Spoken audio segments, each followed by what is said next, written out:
नमस्कार दोस्तों, स्वागत है आपका हमारे चैनल एस्पिरेशन क्लासेस में। मैं पूजा वर्मा।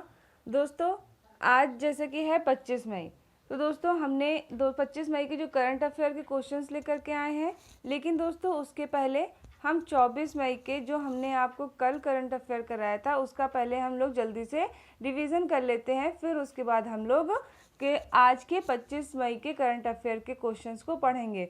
दोस्तों, आप किसी भी एग्ज़ाम की तैयारी कर रहे हैं, उन सभी एग्ज़ाम के लिए ये हमारे क्वेश्चंस बहुत इंपॉर्टेंट आपके लिए हो जाते हैं। दोस्तों, मैं आपके लिए बहुत ही चुनिंदा प्रश्न लेकर के आती हूँ जो आपके एग्ज़ाम के पॉइंट ऑफ व्यू से बहुत इंपॉर्टेंट है। तो चलिए दोस्तों, बिना देर किए हुए हम आज का अपना यह 24 मई के करंट अफेयर का रिविज़न टेस्ट जल्दी से कर लेते हैं। तो दोस्तों, हमारा पहला प्रश्न है, फॉर्मूला 1 रेस एसपी नीलेश ग्रैंड प्रिक्स 2022 का खिताब किसने जीता है? तो दोस्तों ये जीता है मैक्स वेरस्टेपेन ने। मैक्स वेरस्टेपेन ने फॉर्मूला 1 रेस एसपी नीलेश ग्रैंड प्रिक्स का खिताब जीता है। चलिए दोस्तों, क्वेश्चन नंबर 2 देखते हैं। भारत और किस देश की नौसेना के बीच समन्वित गश्त अभ्यास कारपेट 2022 का चौथा संस्करण शुरू हुआ है? तो दोस्तों ये शुरू हुआ है बांग्लादेश के बीच में। चलिए दोस्तों, क्वेश्चन नंबर 3 देख लेते हैं। ऑस्ट्रेलिया के नए प्रधानमंत्री कौन बने हैं? तो दोस्तों ऑस्ट्रेलिया के नए प्रधानमंत्री बने हैं एंथनी अल्बनीज। आपको ये याद रखना है। क्वेश्चन नंबर 4 है, उत्तर पूर्वी क्षेत्र में अनुसंधान और नवाचार को बढ़ावा देने के लिए नॉर्थ ईस्ट रिसर्च कॉन्क्लेव 2022 का उद्घाटन किसने किया है? तो दोस्तों ये किया है धर्मेंद्र प्रधान, जो कि क्या है, केंद्रीय शिक्षा और कौशल विकास मंत्री हैं। ठीक है, तो धर्मेंद्र प्रधान ने क्या किया है? धर्मेंद्र प्रधान ने नॉर्थ ईस्ट रिसर्च कॉन्क्लेव 2022 का उद्घाटन किया है। चलिए दोस्तों, क्वेश्चन नंबर 5 देखते हैं। क्वेश्चन नंबर 5 में कह रहे हैं कि प्लास्टिक प्रदूषण से निपटने के लिए महाराष्ट्र सरकार ने किस संस्थान के साथ समझौता ज्ञापन पर हस्ताक्षर किया है? तो दोस्तों क्वेश्चन नंबर 5 का राइट आंसर हो जाएगा ऑप्शन नंबर सी, विश्व आर्थिक मंच, यानी कि विश्व आर्थिक मंच, जो कि कहाँ है, स्विट्जरलैंड में है। दोस्तों अगला क्वेश्चन करने से पहले मैं आपसे ये कहना चाहूँगी कि आप हमारे इस वीडियो को लाइक अवश्य करें। तो क्वेश्चन नंबर 6 है, UEFA यूरोप फुटबॉल लीग 2022 का खिताब किसने जीता है? तो दोस्तों ये जीता है और आइंट्रॉस्ट फ्रैंकफर्ट ने, जो कि कहाँ की है, जर्मनी की है। इन्होंने फुटबॉल लीग 2022 का खिताब जीता है। क्वेश्चन नंबर 7, वर्ष 2022 में न्यू डेवलपमेंट बैंक यानी कि NDB के बोर्ड ऑफ गवर्नर्स की 7वीं वार्षिक बैठक की अध्यक्षता किसने की है? तो दोस्तों ये की है भारत की निर्मला सीतारमण ने, जो कि कौन है, वित्त मंत्री हैं भारत की। निर्मला सीतारमण जी कौन है, भारत की वित्त मंत्री। दोस्तों क्वेश्चन नंबर 8 देख लेते हैं।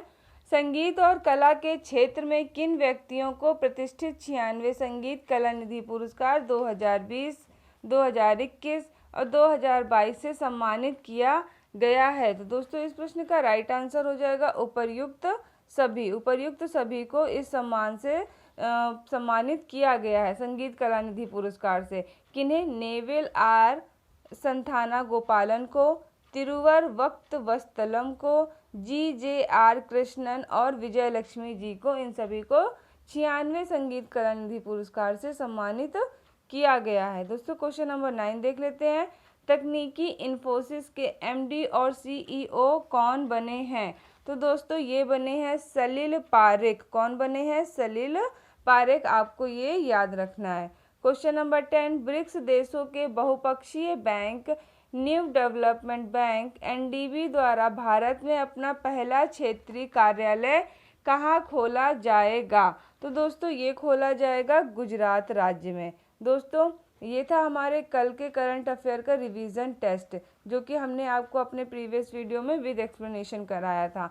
तो दोस्तों आई होप सो आपको ये लर्न हो गए होंगे। चलिए अब हम आज के 25 मई के करंट अफेयर को पढ़ लेते हैं। दोस्तों 25 मई का करंट अफेयर का फर्स्ट क्वेश्चन है, दिल्ली के नए उपराज्यपाल कौन बने हैं? तो दिल्ली के नए उपराज्यपाल दोस्तों यहाँ पर कौन होगा, कौन बने हैं, तो ये कौन बने हैं, ये बने हैं विनय कुमार सक्सेना। विनय कुमार सक्सेना दिल्ली के नए उपराज्यपाल बने हैं। इंपॉर्टेंट फैक्ट देख लेते हैं दोस्तों इस प्रश्न से रिलेटेड। तो विनय कुमार सक्सेना दिल्ली के नए उपराज्यपाल बने हैं। विनय कुमार सक्सेना अनिल बैजल का स्थान लेंगे। दोस्तों आपको ये याद रखना है। दोस्तों हमारे इस प्रश्न में दिल्ली की बात हुई है, तो चलिए अब हम दिल्ली से रिलेटेड भी कुछ इंपॉर्टेंट फैक्ट देख लेते हैं। तो दिल्ली की स्थापना किसने की थी, दिल्ली की स्थापना की थी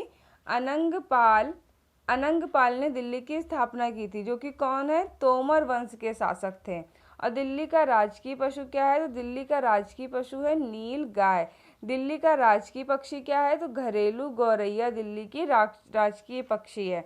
दिल्ली का राजकीय पेड़ क्या है, गुलमोहर। और दिल्ली का राजकीय फूल क्या है, तो दिल्ली का राजकीय फूल है अल्फा लाफा। तो और देखते हैं दोस्तों, तो दिल्ली के मुख्यमंत्री हैं अरविंद केजरीवाल। तो दोस्तों आपको ये फैक्ट याद रखने हैं। क्वेश्चन नंबर 2, जापान में आयोजित क्वाड लीडर शिखर सम्मेलन 2022 में भारत की तरफ से किसने अध्यक्षता की है। तो दोस्तों ये अध्यक्षता की है भारत की तरफ से हमारे प्रधानमंत्री श्री नरेंद्र मोदी जी ने। चलिए दोस्तों इंपॉर्टेंट फैक्ट भी देखते हैं इस प्रश्न से संबंधित। तो प्रधानमंत्री नरेंद्र मोदी ने जापान में आयोजित क्वाड लीडर्स शिखर सम्मेलन 2022 में भारत की तरफ से अध्यक्षता की है। इस सम्मेलन का उद्देश्य अमेरिका, ऑस्ट्रेलिया, भारत, जापान के बीच सहयोग को और मजबूत बनाना है। इंडो पैसिफिक क्षेत्र के विकास पर भी इनका चर्चा करना भी मुख्य उद्देश्य है।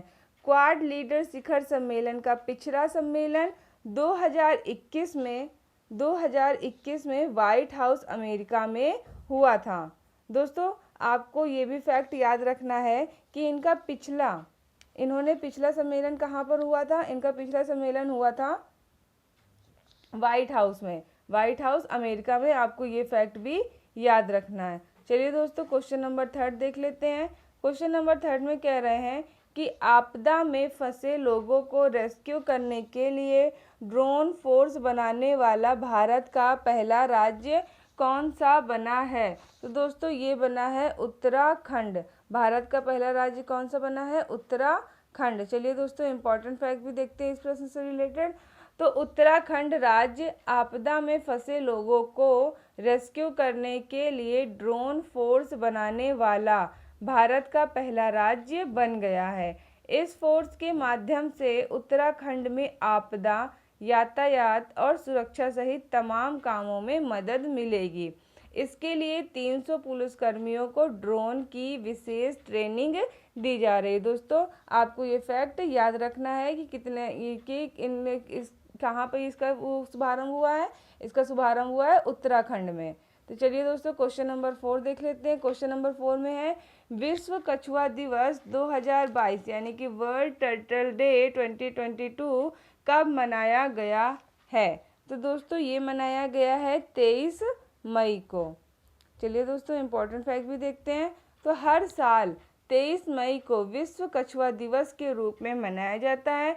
इस दिन को मनाने का उद्देश्य समुद्री कछुओं के साथ साथ दुनिया भर में उनके तेजी से गायब होते आवासों की रक्षा करना है। चलिए दोस्तों क्वेश्चन नंबर 5 देखते हैं। 12वीं हॉकी इंडिया जूनियर महिला राष्ट्रीय चैंपियनशिप 2022 का खिताब किसने जीता है। तो दोस्तों ये जीता है हरियाणा राज्य ने।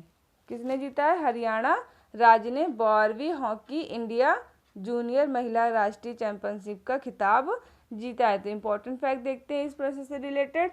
तो हरियाणा की आखिरी टीम ने झारखंड की हॉकी टीम को, सॉरी दोस्तों यहाँ पर हॉकी टीम होगा, हरियाणा की हॉकी टीम ने झारखंड की हॉकी टीम को 2-0 से हराकर हॉकी इंडिया जूनियर महिला राष्ट्रीय चैंपियनशिप 2022 का खिताब जीता है।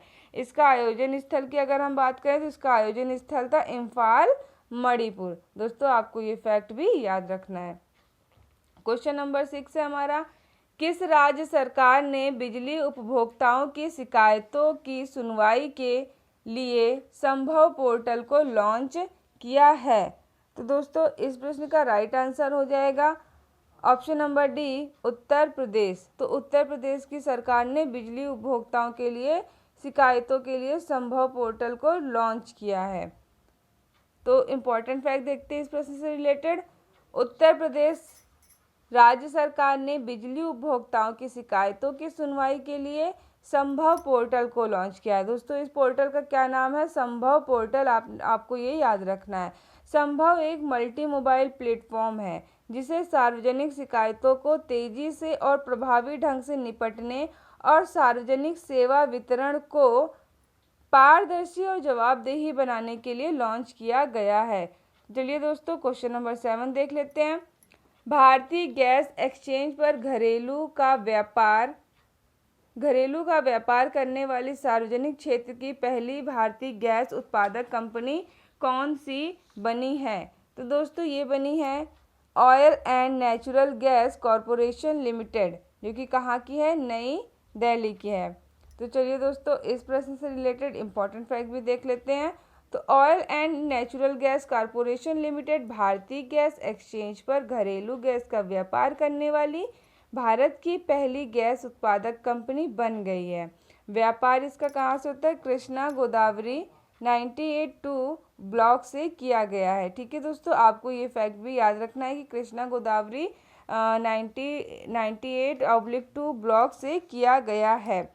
चलिए दोस्तों हमारे इस प्रश्न में बात हुई है ONGC की। तो ONGC क्या होता है उसका फुल फॉर्म देखते हैं। तो ONGC का फुल फॉर्म होता है दोस्तों oil and natural gas corporation, तेल और प्राकृतिक गैस निगम। इसकी स्थापना कब हुई थी दोस्तों? इसकी स्थापना हुई थी 14 अगस्त 1956।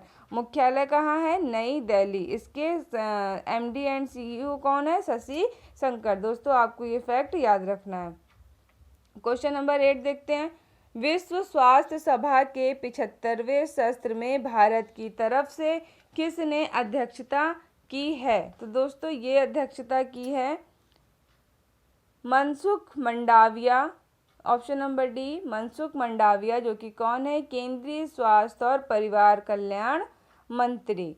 इंपॉर्टेंट फैक्ट देखते हैं। तो केंद्रीय स्वास्थ्य और परिवार कल्याण मंत्री मनसुख मंडाविया ने विश्व स्वास्थ्य सभा के 75वें सत्र में भारत की तरफ से अध्यक्षता की है। इस सभा में उन्होंने टीकों और दवाओं तक समान पहुंच को समझ करने के लिए एक लचीली वैश्विक आपूर्ति श्रृंखला बनाने की आवश्यकता पर जोर दिया है। दोस्तों हमारे इस प्रश्न में बात हुई है किसकी? केंद्रीय स्वास्थ्य और परिवार कल्याण की, यानी कि विश्व स्वास्थ्य सभा की हमारे प्रश्न में बात हुई है।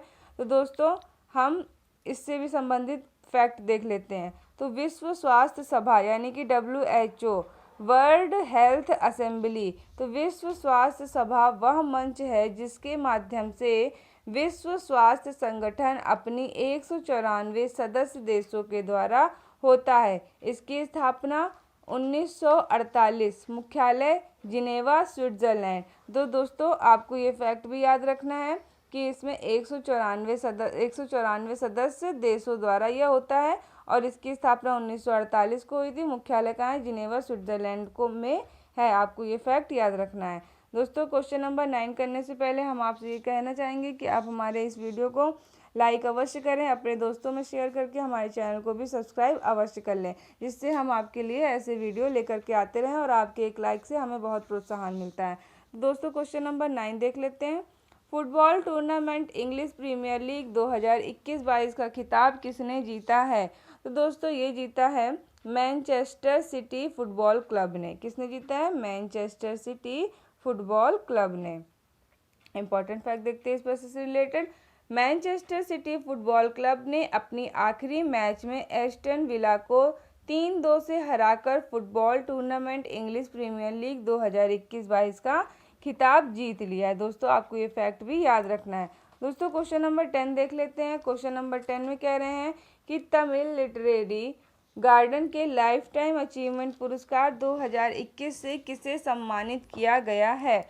तो दोस्तों ये सम्मानित किया गया है AR वेंकटचलपति को। किसको किया गया है? AR वेंकटचलपति को। चलिए दोस्तों इम्पोर्टेंट फैक्ट देखते हैं इस प्रश्न से रिलेटेड। तो AR वेंकटचलपति को तमिल लिटरेरी गार्डन के लाइफ टाइम अचीवमेंट पुरस्कार 2021 से सम्मानित किया गया है। AR वेंकटचलपति एक इतिहासकार हैं। दोस्तों आपको ये फैक्ट याद रखना है कि वेंकटचलपति कौन है? एक इतिहासकार हैं और ये मद्रास के इंस्टीट्यूट ऑफ डेवलपमेंट स्टडीज़ के प्रोफेसर हैं। चलिए दोस्तों ये भी देख लेते हैं। ये पुरस्कार ऐसे व्यक्ति को दिया जाता है जिसने तमिल साहित्य के विकास या अध्ययन में महत्वपूर्ण योगदान दिया हो। दोस्तों आपको ये फैक्ट याद रखना है। चलिए दोस्तों ये थे हमारे 25 मई के कुछ इंपॉर्टेंट विद एक्सप्लेनेशन क्वेश्चन। चलिए दोस्तों अब 25 मई से रिलेटेड अन्य महत्वपूर्ण प्रश्न भी देख लेते हैं जो कि हमारे वन लाइनर फॉर्म में है। तो कौन सा देश मंकी पॉक्स, दोस्तों यहाँ पे मंकी पॉक्स होगा, कौन सा देश मंकी पॉक्स के रोगियों के लिए 21 दिन का क्वारंटाइन अनिवार्य करने वाला दुनिया का पहला देश बना है? तो दोस्तों ये बना है बेल्जियम। दोस्तों आपको पता ही होगा मंकी पॉक्स। तो विश्व स्वास्थ्य संगठन ने वैश्विक स्थान को आगे बढ़ाने के लिए भारत की कितनी महिला आशा कार्यकर्ताओं को सम्मानित किया है? तो 10 लाख आशा कार्यकर्ताओं को सम्मानित किया गया है। किस भारतीय खिलाड़ी ने ब्रिटेन में आयोजित बोरो में इंटरनेशनल एथलेटिक मीट 2022 की महिला 100 मीटर हर्डल रेस में 13.11 का नया राष्ट्रीय रिकॉर्ड बनाया है? तो ये बनाया है ज्योति याराजी ने। ज्योति याराजी ने एथलेटिक्स मीट 2022 की महिला 100 मीटर हर्डल रेस में नया राष्ट्रीय रिकॉर्ड बनाया है। क्वेश्चन नंबर 14 देखते हैं। किस राज्य सरकार ने आउटसोर्स सरकारी नौकरियों में महिलाओं को 33% आरक्षण देने की घोषणा की है? तो ये घोषणा की है कर्नाटक राज्य की सरकार ने। दोस्तों क्वेश्चन नंबर नेक्स्ट देखते हैं। प्रतिष्ठित कमिटेड लीडर अवार्ड 2022 से किसे सम्मानित किया गया है? तो दोस्तों ये सम्मानित किया गया है अंजलि पांडे को। तो दोस्तों इस तरह से आपने देखा हमने आज के अपने इस वीडियो में आपको कल के प्रश्न का रिवीजन कराया, फिर आज के हमने आपको 25 मई के कुछ करंट अफेयर विद एक्सप्लेनेशन बताएं और फिर उसके बाद हमने आपको वन लाइनर फॉर्म के भी कुछ महत्वपूर्ण प्रश्न दिए। दोस्तों इस तरह से हमारा आज का ये वीडियो यहीं पर समाप्त होता है। आई होप सो आपको हमारा ये वीडियो पसंद आया होगा और आपने हमारे इस वीडियो को लाइक भी अवश्य किया होगा। तो चलिए दोस्तों मिलते हैं आपसे अपने अगले वीडियो में, तब तक के लिए थैंक यू।